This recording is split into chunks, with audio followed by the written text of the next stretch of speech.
No existe un trino de Petro donde sea amable, donde esté contento. Es un hombre insatisfecho incluso con su propia existencia. Yo estoy convencida que él es un psicópata narcisista con adicciones y esas adicciones profundizan la disfuncionalidad de su personalidad y lo vuelve una persona muy peligrosa. Ha gobernado por decreto, ha gobernado violando la Constitución, ha gobernado con ideas fallidas que tienen a países destruidos como Venezuela, como Nicaragua, como Cuba, como todo aquel que compre la basura socialista como opción. Porque el Estado no puede ser una religión, el Estado no resuelve los problemas. La prosperidad nace de la iniciativa privada. Que la izquierda cuenta el relato corto, emocional, pero mentiroso, porque su verdad es la mentira. ¿Qué hizo la OEA con Venezuela? Se tragaron Venezuela, mataron la gente, desplazaron 8 millones de venezolanos. O sea, la esquizofrenia socialista llega a apoderarse de las causas justas y volver a la gente terriblemente miedosa y fanática, como los psicópatas. Trump entendió que le contaminaron su sociedad joven y que le están matando más de 120,000 estadounidenses con fentanilo. ¿De qué sirvió? Fuera de darle voz y voto en el Congreso. 10 votos de las FARC que podían ser determinantes en decisiones de congresistas que tenemos votos. Ese humanitario no quiere que la gente se valga por sí misma porque se le acaba el trabajo. Entonces se vuelve una enfermedad sistémica, donde yo quiero que el problema siga para yo poder seguir teniendo salario. Plata de ayudas humanitarias se la han robado toda. Está comprobado en el libro de por qué fracasan los países, de que de 100% de una ayuda, solo el 10% le llega a la comunidad. Nos enseñó hace muchos años que el primer experimento del matrimonio, que parecía imposible por su doctrina, entre el Islam y el comunismo, se dio con Chávez en Venezuela. Él se quedó en eso, con la horda de gente. ¿Sabe cuánto se gastaba él al día en Bogotá? 1.000 millones de pesos. ¿Sabe qué datos dejó? Cero. O sea que es una persona que no está capacitada para gobernar nada, ni siquiera su casa.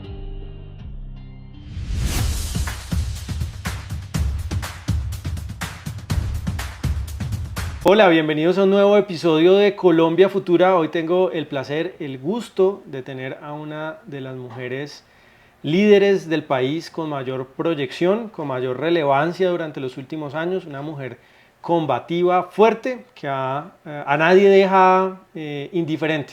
Hay quienes son fervientes admiradores y también hay quienes son fervientes detractores y pues es un honor tenerla en mi podcast. Doctora María Fernanda Cabal, ¿cómo está? ¿Cómo le va? Muy bien, Qué gusto Julio. tenerla. Gracias. Oiga, quiero comenzar por contarle una anécdota. Yo no sé si usted leyó un artículo que me sacaron una vez y me dijeron que yo hacía parte, yo y pues digamos un grupo de amigos cercanos, hacíamos parte de su nómina, que básicamente trabajábamos para usted y un portal de periodismo supuestamente muy serio, ¿no? Entonces, le cuento esa anécdota de la historia porque tenemos obviamente puntos de vista en común y compartimos opiniones similares, como en otras no, pero inventaron ese cuento para que usted vea cómo es el periodismo colombiano. No, pero es que se vive del chisme.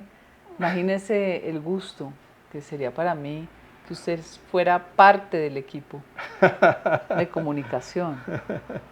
Bueno, acá estamos visitando a la doctora María Fernanda y estamos en una semana, bueno, no dice eso, pero en Colombia todas las semanas son agitadas. Pero el día que estamos grabando este podcast, el ministro de Justicia, que habría que ponerlo en comillas, porque el señor Montealegre, además desde China, ¿no? Acaba de proponer una Asamblea Nacional Constituyente. ¿Qué opinión le merece esa propuesta o esa visión que tiene Montealegre y Petro sobre el futuro de Colombia? ¿Es hacia allá donde tenemos que ir? O sea que nosotros estamos siendo objeto de los deseos de Montealegre, de Petro y de su séquito, que no es todo, ¿no? Hay unos muy preocupados dentro del pacto, hay unos muy preocupados dentro de los verdes, porque obviamente la gente quiere transición democrática, incluso dentro de ellos mismos, salvo los fanáticos y los lagartos, que siempre los hay internamente. No hay que pararle muchas bolas a Diosdado Montealegre. Él ha demostrado que es una persona que busca sus intereses primero. Yo lo conocí cuando fue contratista del gobierno de Uribe defendiendo el Estado colombiano, defendiendo la Ley de Justicia y Paz, la 975, en la Corte Interamericana de Derechos Humanos. Yo estuve allí. Y bueno, hay gente que brinca sin pudor de una ideología a otra. ¿Y qué futuro le ve usted a esa idea? No le veo ninguno. Creo que le han hecho mucho daño a la sociedad. Han usado la palabra pueblo para convencer a gente que tiene deseos de que su vida cambie. Han convencido personas que sienten rabia Mm. social, mucha justificada, otra no. Y hoy tiene muriéndose a los pacientes sin atención médica, sin medicamentos que antes no faltaban, en un sistema que lo destruyó. Entonces yo creo que es demasiado el daño, demasiado el exilio de colombianos, que ya supera los 2,5 millones.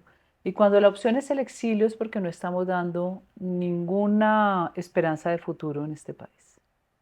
O sea, usted lo que plantea más o menos es que no hay que pararle muchas bolas. No, no hay que pararle muchas bolas. Y eso entra en el juego de la geopolítica. Los países ya no son ajenos.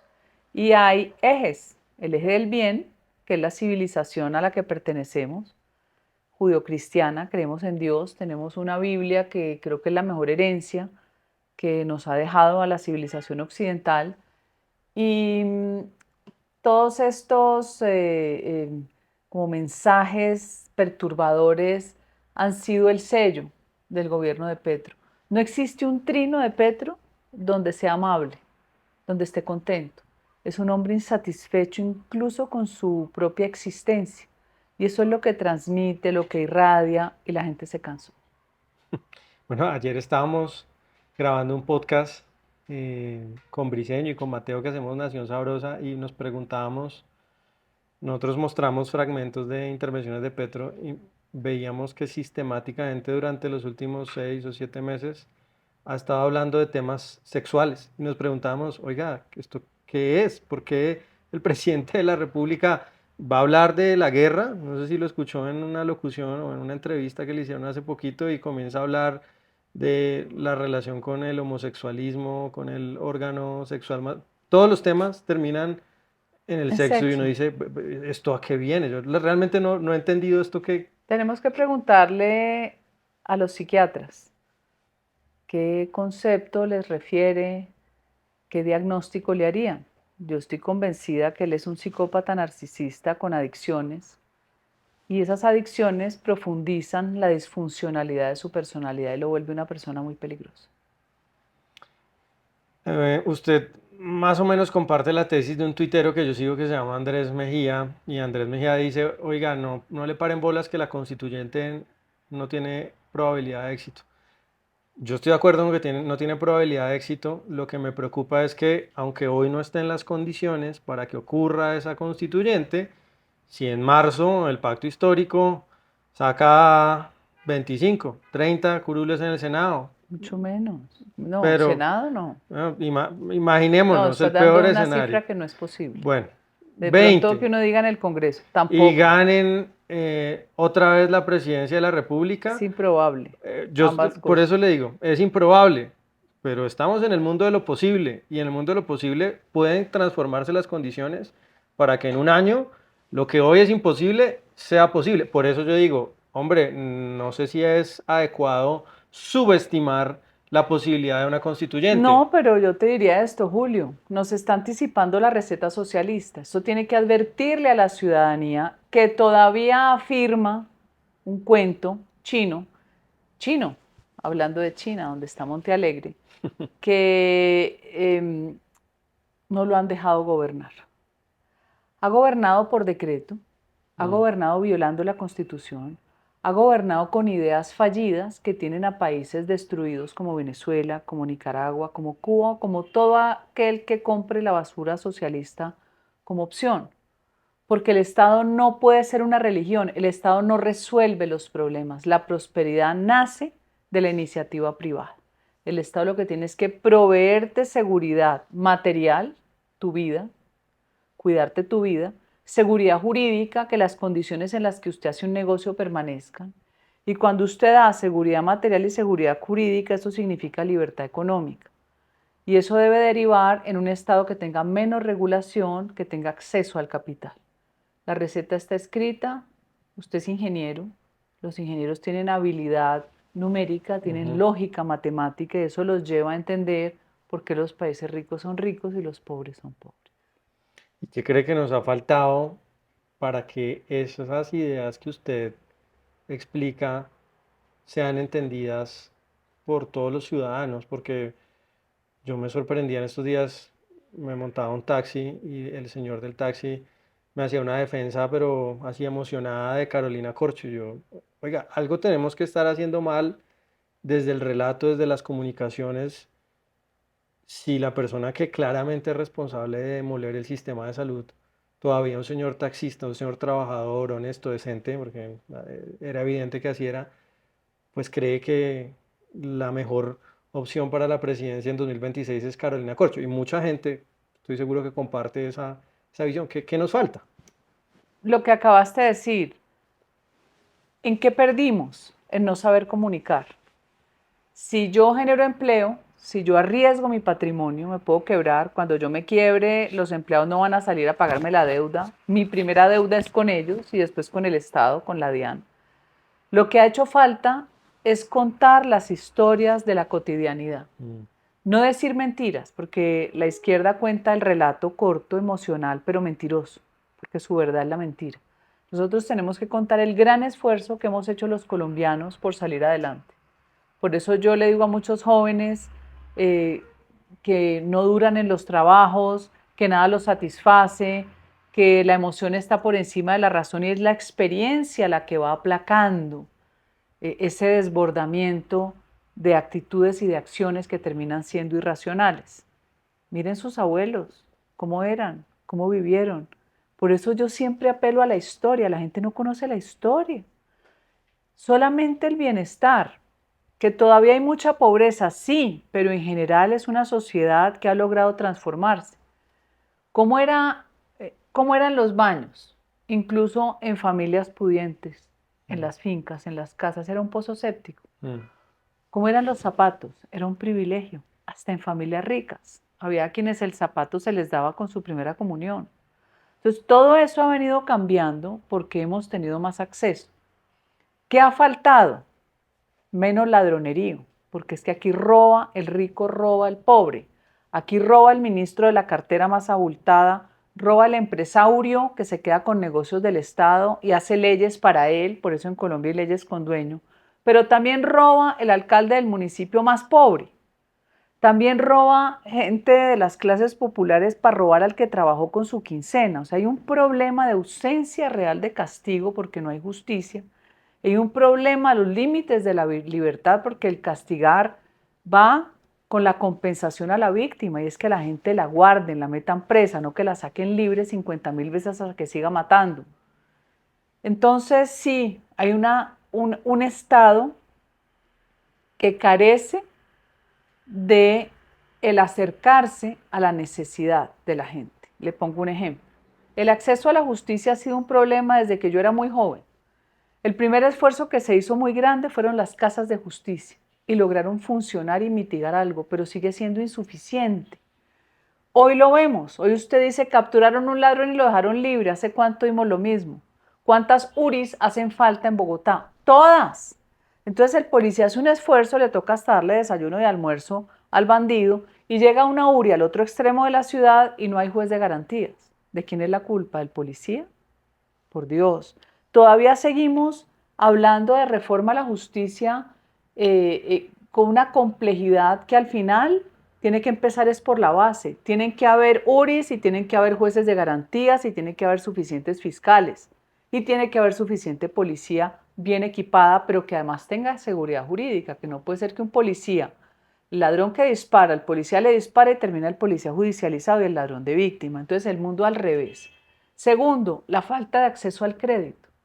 Una de las grandes deficiencias estructurales de mercado en Colombia es que la gente no accede al capital. Los ricos buscan el crédito afuera porque el interés es más barato. La clase media está atrapada en altísimos intereses. Si alguno de los dos de la familia se queda sin trabajo, no tienen cómo pagar la hipoteca de su casa o tienen que sacar un hijo de la universidad. Y los pobres tienen que ir al gota a gota. Entonces, todo eso se puede ajustar con una política pública que ataque efectivamente eso que la ciudadanía resiente. Los jóvenes en Colombia, 2.3 millones que ni estudian ni trabajan, cuando los países ricos lo que necesitan es jóvenes y nosotros con jóvenes sin darle ninguna opción. Y el mundo demandando juventud, demandando muchachos que sean programadores. Aquí los servicios que se hacen en el exterior son enormes. No sé si usted ha visto lo de las BPOs que hoy funcionan en Colombia, creo que es el quinto país, si no estoy mal, que más servicios ofrece. Nos falta todavía que aprendan inglés, hay alternativas de que se hagan. Entonces, tenemos una sociedad y un Estado llenos de necesidades, la sociedad que el Estado no le suple, pero que podría suplírselos no con cargas de subsidio, sino dándole a la sociedad y a segmentos de la sociedad la posibilidad de generar riqueza, porque la riqueza no se redistribuye, la riqueza se crea. María Fernanda, hay un tema que es quizá el más grave que estamos viviendo hoy en Colombia y quizá en América Latina, o uno de los más urgentes, y tiene que ver con el asunto de las drogas y Estados Unidos. Cambiaron su doctrina, cambiaron su enfoque. Ahora dicen que el ELN es como si fuera Al Qaeda y estamos en una situación de altísimo riesgo porque al parecer están empaquetando a Petro y a Maduro como un dúo dinámico asociado al narcotráfico. O sea, ya no es solamente Maduro, sino también Petro. El problema que yo le veo a este asunto es que hace unas horas hubo un ataque a una lancha que estaba en el Pacífico, la bombardearon y se está comenzando a sentir en el ambiente que quizá no solamente pueda haber ataques terrestres en Venezuela, sino eventualmente también en Colombia. ¿Cómo es su visión sobre digamos, este nuevo orden geopolítico en el que nos estamos metiendo? ¿Qué opina usted Claro, de eso? es que la geopolítica cambió y nosotros no somos ajenos. ¿Por qué cambió? Porque ya los organismos multilaterales, la ONU, pues nadie le para bolas, no resolvieron ni Mm, un solo conflicto. La OEA en América Latina, ¿qué hizo la OEA con Venezuela? Se tragaron Venezuela, mataron la gente, desplazaron 8 millones de venezolanos. Entonces, la famosa Carta Democrática no hizo nada por la ruptura del hilo constitucional en Venezuela. Al contrario, la izquierda con su relato se apoderó de todo. Los presidentes de la ONU, todos socialistas, el señor Guterres, el portugués, la mm, señora Bachelet. Bachelet, o sea, como que no cabe nadie que piense distinto a ser socialista, pero vaya a ver usted si son pobres, ¿no? Unos sueldos multimillonarios, el hijo de la Bachelet multimillonario, Y estaba sonando el hijo de Santos, ¿no? Lula En algún momento. multimillonario. Ah, no, porque Santos con su vanidad, pues siempre ha querido que le den un cargo en la ONU, sin duda. No, resulta que esto cambió, porque llegó un presidente de Estados Unidos como Trump, que entendió en su primer mandato, Mm, primero, que el Departamento de Estado y en general secretarías del gobierno de Estados Unidos, la educación, por ejemplo, la misma Secretaría de Defensa, el Departamento de Justicia, estaban copados de socialistas, copados, que el wokismo les destruyó su juventud, como en Colombia y como en buena parte de América Latina, destruyeron el país más próspero que era Chile. Europa. En Europa obligaron los verdes fanáticos a cerrar las plantas de energía nuclear, que son las plantas de energía más limpia del mundo. Las cerró Angela Merkel y quedó dependiendo del gas de Putin. ¿A quién se le ocurre? Y Putin le cerró la conexión para que se congelaran los alemanes. La cerraron en España y le tienen que comprar el gas a Francia. O sea, la esquizofrenia socialista llega a apoderarse de las causas justas y volver a la gente terriblemente miedosa y fanática, como los ecópatas. Como lo dijo Giorgia Meloni, la naturaleza sí, pero con el ser humano adentro. porque Dios nos dotó de la capacidad de transformación de los recursos naturales. Y aquí Petro, que no quiere el carbón, ni el gas, ni el petróleo, pero hace 72 viajes al exterior contaminando la atmósfera. Entonces ellos nunca dan ejemplo de su propia realidad. Todo es una gran mentira, es una gran farsa. El ser humano tiene la capacidad de explotar los recursos y de conservar la naturaleza. Uno no tiene por qué generar fricciones. Ahora volvamos a Trump. Trump entendió que le contaminaron su sociedad joven y que le están matando más de 120,000 estadounidenses con fentanilo. 120,000. O sea, póngase a ver cuántos municipios en Colombia tienen esa cantidad de habitantes y que tenía que hacer algo. Mientras tanto, acá, la complacencia de los acuerdos de paz, lo que les dio fue protagonismo, legalidad, legitimidad y empoderamiento a los bandidos. ¿De qué sirvió el acuerdo de La Habana? ¿De qué sirvió? Fuera de darle voz y voto en el Congreso, 10 votos de las FARC que podían ser determinantes en decisiones de congresistas que tenemos votos. Votos sin votos. En el Congreso según la cuota de sangre que hubieran tenido. ¿Eso es ejemplo o no? Usted no afinca, usted no siembra con cimientos un acuerdo de paz donde no hay moral, donde todo es negociable, donde la víctima solo se usa para la propaganda y el resto es desechable. Eso no es perdurable. Trump hoy llega sin el afán de la reelección, porque ya no va a ser reelegido más, llega a limpiar el Departamento de Estado y muchos otros y a acabar con algo que terminó siendo totalmente corrupto como USAID. ¿Usted sabe cuántas ONGs había en el Catatumbo? 52, muchas financiadas por USAID. Y en Chapinero también. En Chapinero, en En Tumaco, Teusaquillo. donde hay conflicto, allá están metidas todas, como vampiros. Y eso me recuerda a mí un librito de una autora francesa después de la Segunda Guerra Mundial, que ella se va a asistir a la gente, la pobreza que dejó la Primera Guerra Mundial, y ella observaba que viene toda la asistencia humanitaria, pero que se vuelve una forma de vida, es como el subsidio. Se llamaba el humanitario y su guillotina. Ese humanitario no quiere que la gente se valga por sí misma porque se le acaba el trabajo. Entonces se vuelve una enfermedad sistémica, donde yo quiero que el problema siga para yo poder seguir teniendo salarios. Donde muchas veces, lo vi yo en el Chocó, se tomaban las ONG la foto con los indígenas, con la tradición que ellos tenían. Hay unos indígenas en el Chocó que siembran sobre terrazas, se tomaban la foto diciendo que ese había sido el gran proyecto y se robaban la plata. Plata de ayudas humanitarias se la han robado toda. Está comprobado en el libro de por qué fracasan los países, de que de 100% de una ayuda, solo el 10 le llega a la comunidad. Todo se queda en esa maraña burocrática de las ONGs, sean de derechos humanos, ambientalistas, todo lo ista, ¿no? Que no me gusta.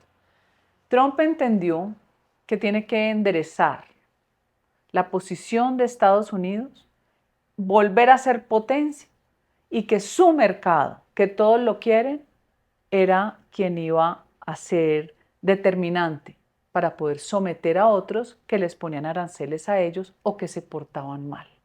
Por eso Trump ha demostrado que es amigo de sus amigos y enemigo de quienes él considera enemigos. Cuando Trump avanza en la legislación y dice que todos estos grupos de acá, ELN, las distintas FARC, son una amenaza a la seguridad nacional, les está dando un estatus para poder él actuar militarmente. Todo ha sido una estrategia jurídica que termina blindada cuando él dice puedo entrar a esos países si quiero porque esa producción de coca no la están atacando y me está envenenando. Mis ciudadanos, llegó el tren de Aragua al corazón de Nueva York. ¿Usted no se acuerda lo que era esa migración descontrolada por el Darién? Es que yo lo vi en Mecoclí. Esa migración absurda que además tenían toda la criminalidad alrededor, una gente que necesitaba migrar y el resto, droga, prostitución, robo de niños. Se estima que se robaron 75,000 niños en 5 años, los que hicieron la película The Sound of Freedom. Entonces, Trump lo acabó de un solo tajo, cero, y empezó a expulsar criminales. No tiene usted por qué albergar criminales. Nosotros terminamos en un gobierno como el de Duque firmando el pacto migratorio para que te dijera bravo la ONU. ¿Nos ha ayudado la ONU con la migración venezolana? Nos han ayudado. ¿Qué países nos han ayudado a aliviar la carga de tener 3 millones de venezolanos desplazados que hay de todos los niveles? Porque ¿cuál es el problema, Julio? Los primeros que se desplazan son gente con plata, no los hipermillonarios. El metacapitalista nunca pierde. Ese se acomoda con el Se va régimen. a vivir a Palm Beach No, no se va. o Vive en a otros lados porque el Manhattan. metacapitalista ya perdió la nacionalidad. Un día está en Shanghái, otro día está en Londres, otro día Mm. está en Madrid, tiene casas en el mundo entero, pero sus grandes negocios en su país. Negocia con los generales, con el cartel de los soles, hasta lo que le aguante. Es una especie de supervivencia extorsiva o extorsionada. De ahí para abajo vienen otros empresarios que se van rápido, traen sus bienes y generan riqueza en otro país. Viene después mano de obra que también se usa de gente buena. Pero lo último que migra es el que no tiene nada que perder. La criminalidad es parte de su esencia y a mi juicio, la última migración que termina generando el Tren de Aragua es una estrategia de repoblamiento artificial de Chávez y de Maduro, pensada por Chávez, materializada sobre todo por Maduro. Llegaron a Chile, se apostan en las cordilleras, quemaron Valparaíso, llegaron a Perú a quemar, de Perú sacaron como 6.000 migrantes venezolanos, llegaron a Ecuador a incendiar, llegaron a Colombia y se apostan en la cordillera y participaron de buena parte de los incendios, y en Cali especialmente están allí, llegan a Panamá y llegan al corazón de Estados Unidos, una especie de Marielitos como lo que pasó cuando Cuba desafía a los gringos y saca de las cárceles las personas. Entonces, es una migración que ha venido degradándose hasta el último que migra, que es un delincuente que hace repoblamiento porque ya es una invasión. Cuando la toma guerrillera, financiada por el narcotráfico que llamaron estallido social, uno hablaba con los policías y los primeros que rodeaban el CAI, como en el Codito, como en Verbenal, eran puros venezolanos y después cambia a miliciano, puro miliciano del ELN que ya son los que incendian y disparan para acabar la vida de la policía. Entonces hay que entender que son fenómenos de criminalidad que han mutado y hoy son transnacionales. ¿Sí? Pero venga, María Fernanda, yo quiero devolverla al tema de ese enfrentamiento verbal entre Petro y Trump, porque yo he visto al presidente Petro muy contento con esta pelea, ¿no? Lo ha vigorizado, ¿no? Tener ese sparring de tan alto nivel que desde hace rato lo venía buscando, le venía picando, le venía diciendo usted es un nazi, usted es un fascista.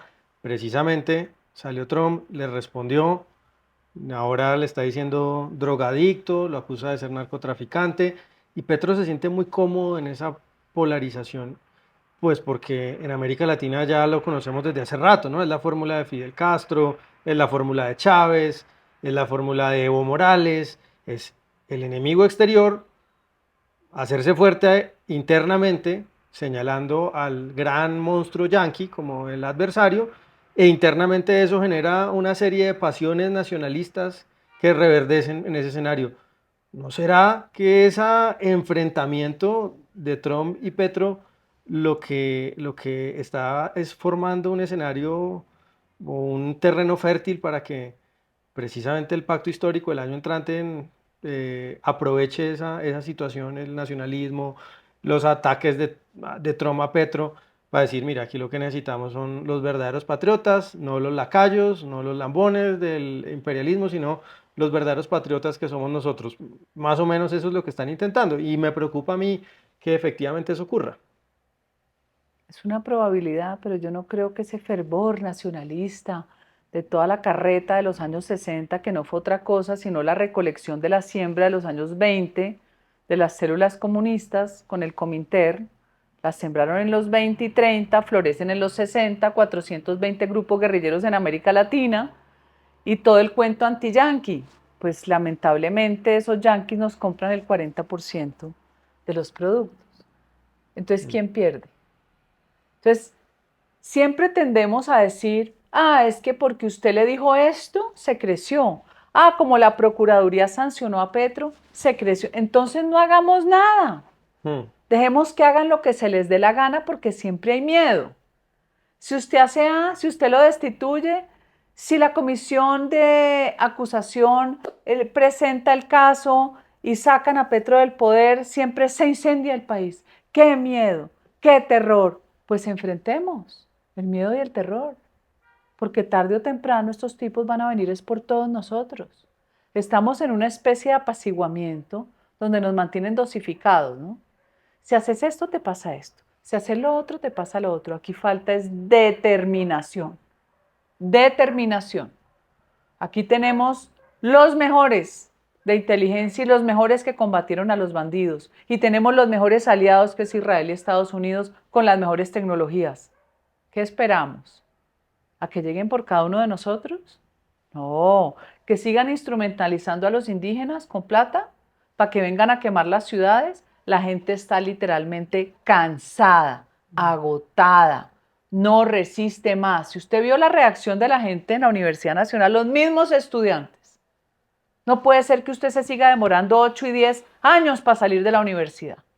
No puede ser que todos los jueves la gente tenga que soportar los bloqueos de unos degenerados marihuaneros. No puede ser una sociedad sometida por una minoría, protegidos por una fiscalía que no los captura, porque según la fiscal en su directiva interna tienen derecho a quemar, pero ella vive allá en donde la policía, ¿no? Y si le quemaran su casa no estaría muy contentica, ¿no es cierto? Entonces toda esta inmersión en la anarquía, que es la que le gusta a Petro, es la que hay que combatir. ¿Por qué la gente se va del país? Le pregunto a usted, Julio, ¿por qué la gente del Darién no daba la curva y se iba para Cuba, para Irán, para Rusia o para China? Porque allá no pueden hacer esas pendejadas, ¿no es cierto? Allá los meten presos o los desaparecen o los ahorcan y los exhiben. Van es al mundo libre, donde hay opción de vida, o van al mundo libre para dañarlo, como pasaba con todos estos criminales. Ahora le cuento otra cosa. Mi profesor, Olavo de Carvalho, a quien adoré, nos enseñó hace muchos años que el primer experimento del matrimonio que parecía imposible por su doctrina entre el Islam y el comunismo se dio con Chávez en Venezuela.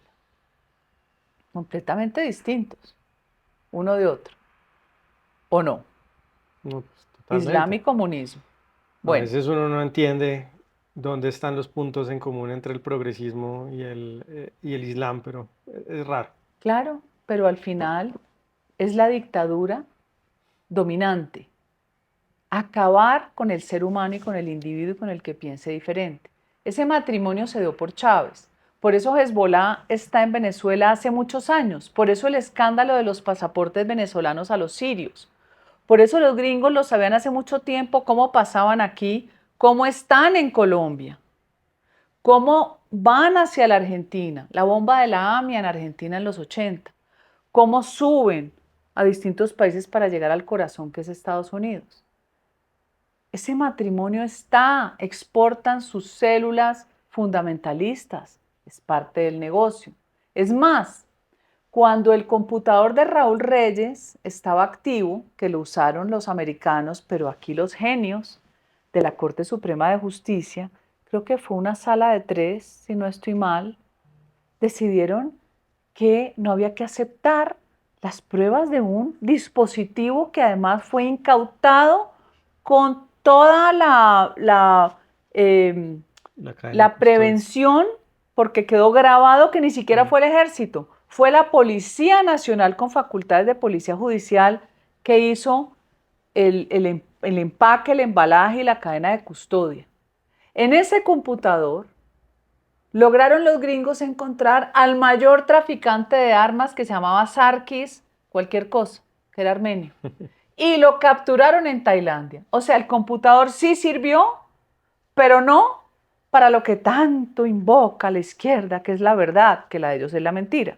No sirvió para poder judicializar a Piedad Córdoba y a otros personajes, a Borja y otros personajes que han sido amigos, incluso el senador Iván Cepeda aparecía conversando con una española, haciendo una avanzada, yendo a dar conferencias en España.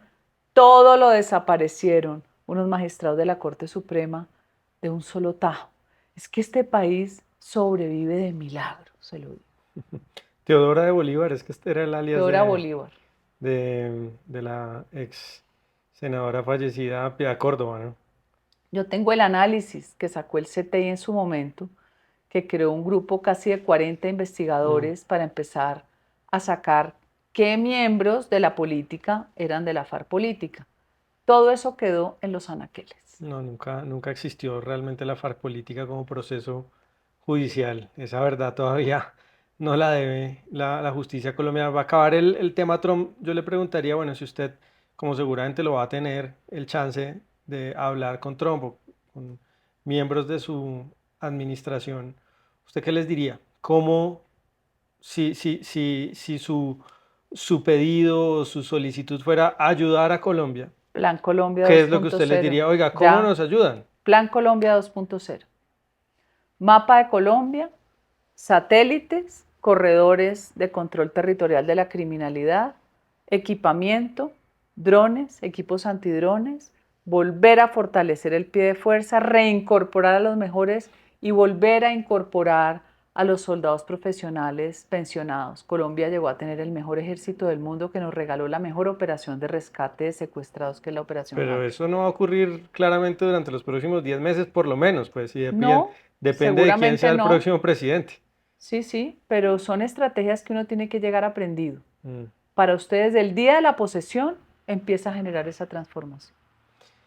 Ahora quiero preguntarle el tema Uribe, que ha sido, bueno, fundamental durante los últimos días, y yo decía, oiga, esto es un asunto histórico, digamos, porque no es solamente que lo hayan absuelto sobre dos delitos, soborno, manipulación de testigos, esos asuntos como muy puntuales, sino que este juicio penal se había convertido también en un juicio político en torno a la figura de Álvaro Uribe, pero más amplio que eso, al papel de la derecha, si se quiere, de Colombia durante los primeros 20 años de este siglo, pues. Y por eso era tan importante el juicio, porque aquí pues ha habido, digamos, la construcción de un mito, según ellos, una realidad De mitos, no uno. en torno de muchos, sí. O sea, la esencia de los comunistas es la creación de mitos y leyendas. Siempre. Así nos torcieron la historia y por eso les fascina la memoria, porque la manipulan.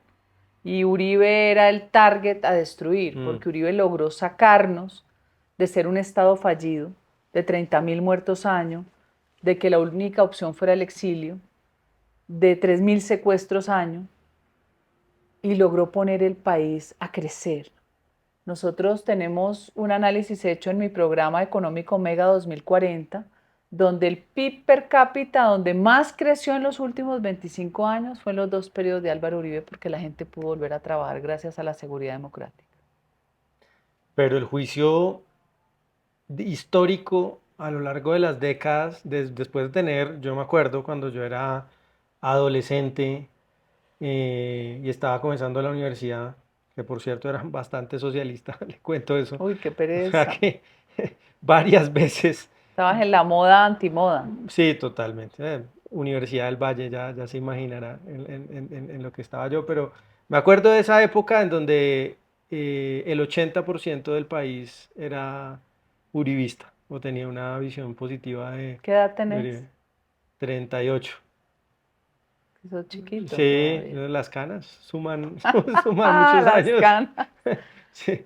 Em, confunden. pero de ese país del 2003, 2004, enamorado de Uribe, al país de hoy hay una gran diferencia. Hoy la figura de Álvaro Uribe parte las aguas. Es gente que valora su legado y gente que lo considera un criminal para ser Sí, muy... pero el considerarlo criminal es parte del relato y del éxito del relato. Pero han tenido éxito en la construcción de ese relato. Pero siempre tuvieron éxito. Pero si es que los mejores propagandistas fueron los de la KGB.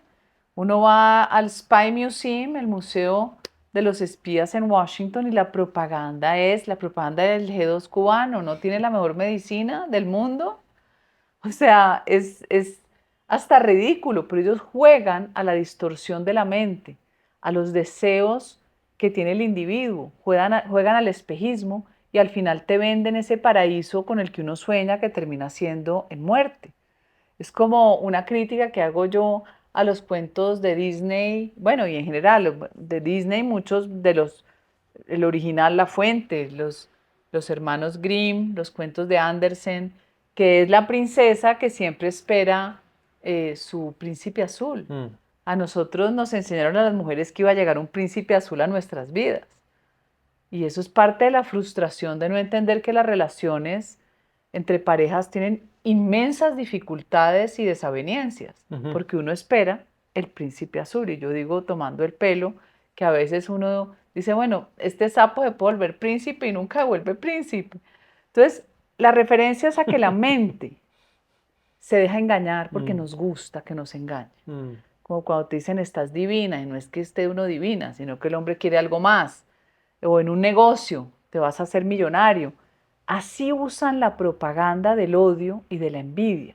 Sentir odio es muy fácil.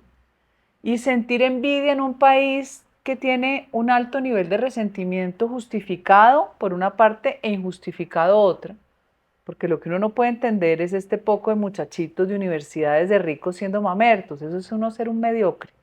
Lo que tienen que hacer es cambiar el entorno, ver qué hacen sus papás, cuánto empleo generan, cómo pueden crecer la empresa, ayudarle a más gente, no a regalarle cositas, sino a que pueda vivir mejor. Por eso eh, yo digo que el compromiso del país, cuando uno va a las regiones, ve las diferencias regionales y ve cómo en uno se ha afincado una posibilidad de crecer y cómo en otro la única opción es desplazarse para allá, porque no hay más. Y eso es culpa de una clase política mezquina, que nunca dotó de bienes de capital a las regiones, siendo un país inmensamente rico que puede alimentar la mitad del mundo. Es uno de los 7 países que puede alimentar la mitad del mundo. Pero de todas maneras, uno puede decir, oiga, ellos son muy buenos mintiendo, armando historias, armando Muy mitos, buenos, son pero magníficos. pues entonces también hay que decir, Nosotros el somos muy malos uribismo en y eso, nosotros somos pero perversos. no A ver, perversos, perversos no. Es que usted cree que lo que usted hace está bien y no tiene por qué contarlo, porque parte de la pues eso es un educación de error, uno es un error. porque Los los, empresarios nunca contaron todo lo que habían hecho en beneficio de su entorno y de sus comunidades. Por eso la mitad de los trabajadores del empresario exitoso votaron por Petro. Usted tiene que o los contar mismos lo que usted empresarios, María hace. Fernanda, No, ¿ha pero eso visto sí, mucho depende del el empresario. Eso sí tiene empresario que ser. Maurice Armitage, por ejemplo? Pero es que Es Mauricio el Armitage es de relato, izquierda. no, por eso, pero es un empresario exitoso No, yo no creo que sea tan exitoso. Él heredó de su hermano.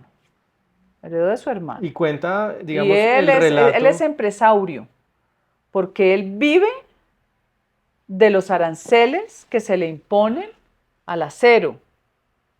No sé si al hierro, pero me acuerdo que él tiene acería. Entonces, mientras nosotros como Estado no dejemos entrar más barata la materia prima, él es el rey. ¿A quién afecta? A todos los constructores, pero al final al más pobre, que su casa le va a valer más.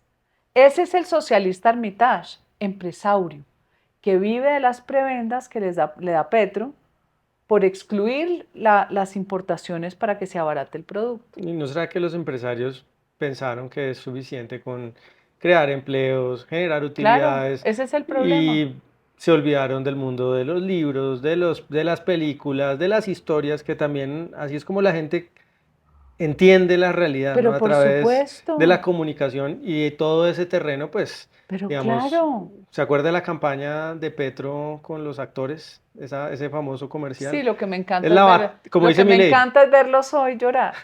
pero es esa batalla cultural, ¿la ganaron por W? La ganaron, pero la empezaron a perder, porque ellos la ganan con la fantasía, con el odio y con la envidia. Mm. Pero cuando toca realidad, personas que creyeron que era un cambio, yo les pregunto, cuando usted contrata a un gerente, usted no ve su hoja de vida.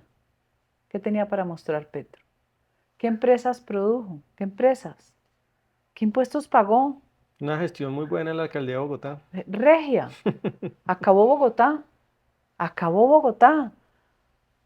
Entonces uno dice, hay mucha irresponsabilidad porque no se mira más allá. Uno tiene que mirar quién va a dirigir y a conducir las riendas de un país. Que sea una persona honesta, que sea una persona seria, que sea una persona comprometida. Pero que un guerrillero, que además ha tenido toda la impunidad que ha regalado el Estado colombiano, que tuvo el premio de ser alcalde porque se dividió la centroderecha y la derecha y si no, no gana. Era el 33%, ganó de carambola. Que acaba Bogotá, que desfalca Capital Salud en 600.000 millones, con la misma loquera hoy de la prevención, que la prevención, usted que es ingeniero, se hace con la data que tienen los hospitales, las IPS, las mismas CPS. Con la data de los pacientes, usted sabe quién se enfermó de qué sexo era, qué edad tenía, y usted hace prevención y puede hacer prospectiva, usted puede ir hacia el futuro. No, él siguió porque el comunista tiene cemento en el cerebro, entonces él siguió con sus hordas que visitan las casas como hacia la Universidad del Valle, con los Cardex en medicina, que visitaban las casas en esa época donde la comunicación era nula. Entonces usted tenía que saber si la señora estaba embarazada y se llevaba en un... No había computadores. Él se quedó en eso, con la horda de gente. ¿Sabe cuánto se gastaba él al día en Bogotá? 1.000 millones de pesos. ¿Sabe qué datos dejó? Cero. O sea que es una persona que no está capacitada para gobernar nada, ni siquiera su casa. Y entonces, ¿cuál es el gran talento de Petro? Porque algún talento El tiene que gran tener. talento de Petro es que en su anarquismo y en su disfuncionalidad fabrica historias y se conecta con gente que vive en ese mundo de la rabia, del señalamiento, el enemigo. Todo el mundo es responsable menos él. A usted le embarazan la hija y usted bota el sofá donde la embarazaron pensando que eso le Mm. resuelve el problema. Al No crió final, sus hijos porque no se lo dejaron, no se los dejaron criar, ese tipo de cosas, ¿no? nunca ha sido responsable de absolutamente Nada. nada. Mm. Solamente oír esos consejos de ministros, la forma como trata a los demás, es indignante, porque él es el perfecto tirano.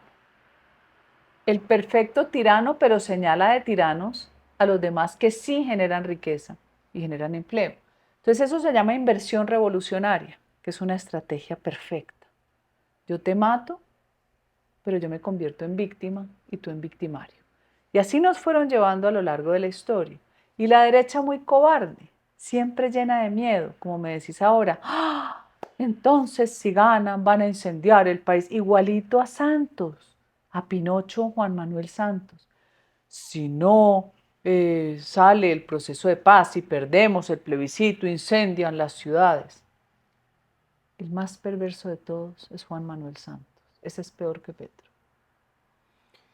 Precisamente ayer estábamos conversando con unos amigos sobre eso, que alguien decía, no, es que Petro es un bueno para nada y un tonto. Yo decía, no habla muy bien de nosotros entonces si no hemos podido No, no habla muy deconstruir bien que haya que habido un por lo menos tonto 8 nos... millones de personas que votaran por él. Claro, hubo mucho dinero en esa campaña.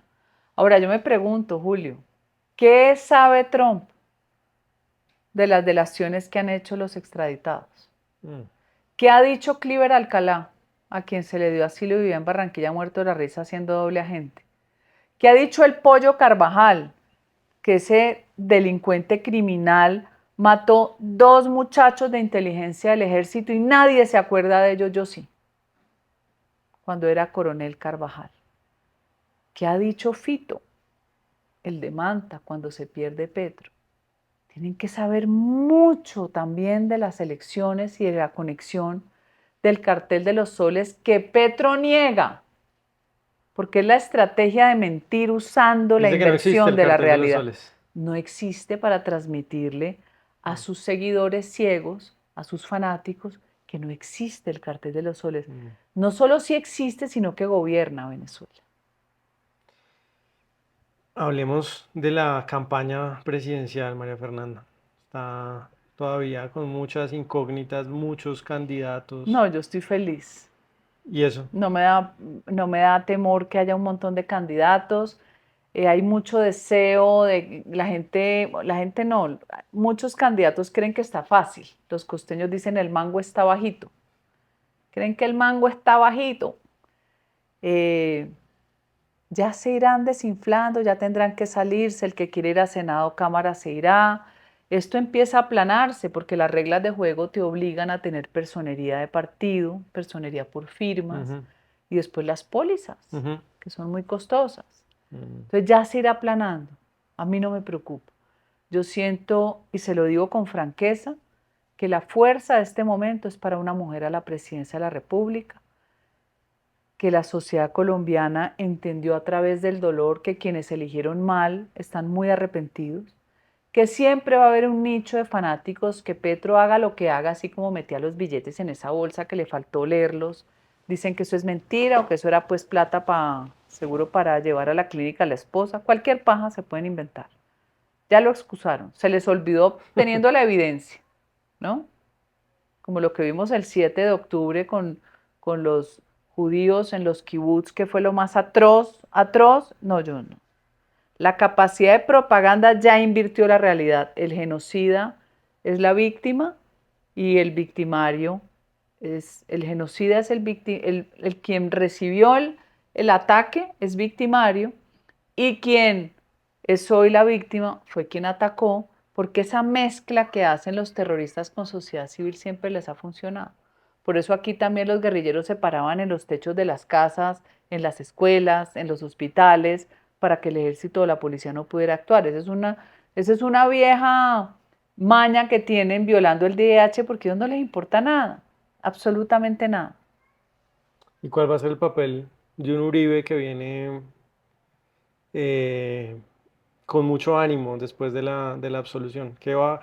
Porque antes de que saliera el fallo en segunda instancia, pues se hablaba de un Uribe achicopalado, un Uribe que venía de ser condenado por una jueza en Bogotá y ahora absuelto. Y más importante lo que le decía ahorita es, creo que absuelto ante la historia, más allá de dos delitos puntuales es, oiga, la izquierda colombiana lleva 30 años buscando evidencias del que supuestamente dicen ellos es el criminal más grande de este siglo en Colombia, ¿no? Un genocida, le dicen a veces, Pero seis mil siempre hicieron lo cuatrocientos dos pero no, mismo. no han encontrado esas evidencias. No han encontrado nada, Qué papel va nada, a ni van a jugar? encontrar todas las mentiras que ellos mismos inventan, y que ni en Hidroituango que abajo que hay muertos, todo eso es un peliculamiento. Yo creo que es una parte de la sociedad que está enferma. Pero qué papel va a jugar ese Uribe? ¿Otra vez va a ser una elección como la de 2000, qué fue eso? 6, 2010, que 6. señaló a Juan Manuel Santos Ok, y ganó Santos, o 2018, que señaló a Iván Duque y ganó Iván Duque. Otra vez vamos a tener ese tipo de elección, como en el que es tan automático, la fórmula es tan sencilla como que gana el que dice Uribe, o es más mira, complejo que eso. no es más complejo porque la política es binaria. La política es de 0-1, Mm. blanco y negro, no hay punto intermedio. Por eso aquí los tibios no tienen cabida. Por eso aquí se dice que no haya polarización. La va a haber porque esto es izquierda, derecha, gústenos o no. Así haya gente que diga yo soy de centro, pero prefiero A o prefiero B, o yo soy de centro derecha, pero esto va a girar porque el sentido de autoridad es lo que representa a Uribe. Hacia Uribe le molesta la palabra derecha, como un día se lo dije a él y a Peñalosa. A ustedes les fascina la autoridad y mandar, autoridad y orden, con los límites que debe tener el Poder Ejecutivo, ¿no es cierto? Autoridad y orden con los límites que debe tener el Poder Judicial. Ah, pero les molesta la palabra derecha. Entonces, ¿qué les gusta? ¿El buenismo que nos llevó a la destrucción del propio sistema democrático? ¿El creer que todo el mundo tiene una justificación, una causa objetiva para la violencia? ¿Sí? ¿Qué pensarán las niñitas de Rosa Blanca? ¿Qué pensarán todos los niñitos reclutados y violados, que había una causa objetiva para que el violador la violara? No, uno no puede ser tan pendejo en esta vida. Por eso nos tragaron con el cuento y con el relato. Entonces vuelvo y recojo. Nos ganó el relato por no contar las cosas buenas que hemos hecho en un país tan difícil. Nos ganó el relato porque no entendimos la práctica que hacen ellos de invertir la realidad que viene desde los años 20, repito, donde la izquierda mundial sembró la semilla de la destrucción de América, no solo latina, de toda. Si me voy a pelo a la historia, yo te puedo nombrar varios episodios donde invirtieron la realidad y hoy siguen enseñando la mentira. Y seguimos pegados. Hay que decirles mentira, eso es falso. No hay fuente fidedigna de información. No les importa. Es como el chismoso o la chismosa, ¿no? Que acaba con la vida de una persona con un cuento que puede no ser verdad, pero lo cuenta por envidia, por celos o por resentimiento. Hay que enfrentarlo. Si el error de Uribe fue que se confió de tener el 80% de popularidad en su segundo mandato y nunca construyó ni ayudó a que la propia red de emisoras, de canales de televisión, tuvieran concordancia con la defensa de su legado, pensó que era suficiente. Y llegó Juan Manuel Santos y bajó a Uribe de 80 como a 60 de popularidad. Y después llegó Duque, que no entendió y le dio susto, y lo cogieron a aplastarlo los bandidos de la izquierda, y Uribe llegó a tener el 19%, Julio. ¿Qué nos falta? Contar lo que hacemos bien, el país tan capaz que tenemos, recorrernos Colombia, saber que la gente lo que necesita es que se le dé la mano para salir adelante, no la mano para entregarle un mercado mientras el político se roba el resto de la plata. Que la gente quiere a su ejército, quiere que haya batallones, quiere que la cuiden. Lo que lloraban las comunidades siempre que uno iba al Chocó, por favor, doctora, que llegue el ejército porque ya entró la guerrilla. Uy, yo sí que tengo historias, Julio, pero tatuadas en el alma. Las conocí, lo recorrí, me mataron mis amigos Graciano Melandón y Manuel Moya, y al niñito de Graciano, me lo mataron las FARC con complicidad de las ONGs, de los curas marxistas. Yo conozco la guerra por dentro y conozco el mal. Y eso significa que yo voy más allá. Este país hay que cuidarlo, hay que protegerlo y hay que desenmascarar la perversidad. Por eso nadie me gana un debate a mí. Nadie, ni de derecha, ni de centro, ni mucho menos de izquierda. María Fernanda, y para ir cerrando, pero no me gustaría cerrar sin antes preguntarle sobre, usted es candidata y tiene que proponer soluciones para los problemas que aquejan a los colombianos en el día a día. Hay uno, por ejemplo, que es el tema, leí hace un par de días que Colombia es el país de América Latina donde más gente vive en arriendo. Terrible. Eh, que el 40% de las familias colombianas viven en arriendo, más que las que viven en casa propia, y eso se agrava cada vez más. Entre otras cosas, la política de vivienda de este gobierno ha sido un desastre. No, pues la Vio a no la, política. vio a la ministra casi llorando en el Consejo de Ministros, Sí, qué pesar. O sea, yo que de verdad que me pararía de ese Consejo de Ministros y mandaría para el carajo a Petro y me voy. precisamente porque la tienen de cenicienta del gabinete, pero usted Sí, qué, pero a qué, qué, ver. qué le diría a la gente que tiene el sueño de tener una casa propia o que vive en una casa de bareque o en unas condiciones precarias y que sueña con tener una casa propia? ¿Qué alternativas, qué ideas usted les propondría? El déficit de vivienda hace que la presión sobre la oferta del mercado de alquiler sea mucho más alta y la consecuencia es que se encarezca el arriendo. Entre más gente necesite buscar arriendo porque no encuentra opción o no alcanza a ahorrar o no hay oferta de vivienda para las clases populares, vale más el arriendo. Y es muy cruel que usted, en vez de pagar por la cuota de su propiedad, que además lo dignifica como persona y lo hace asequible al crédito, le da vida civil, por decirlo así, y jurídica crediticia, para usted poder pedir un préstamo, no acceda. Esto se resuelve, Julio, con los empresarios, con la inversión que tienen guardada por la incertidumbre que produce Petro y con todo el capital que hay afuera esperando que le demos tranquilidad para entrar. Esto se resuelve abriendo el mercado a las subastas mineroenergéticas, abriendo el mercado a las concesiones, a las alianzas público-privadas, todo para la infraestructura, que además la infraestructura es la actividad contracíclica por excelencia para empujar la economía. Más de 56 actividades distintas se Porque generan. dice Petro que hay que acabar las concesiones, No, pero es que hay que revertirlas, que pasen a manos de Invías las carreteras. Chévere, volvamos a los cráteres.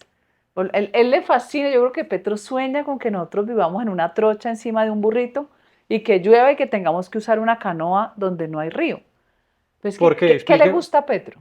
¿Por qué? ¿Usted sabe qué le gusta a Petro? Yo no sé qué le gusta a Petro. ¿Qué le gusta? Que nos cuente qué le gusta. Yo no sé qué le gusta. Le gustan los Ferragamo. Le gusta ser ciudadano italiano. Yo imagino Le que gusta andar en avión. ¿Sabe cuánto se gastó en el último viaje diariamente? Se gastó más de 100 millones diarios.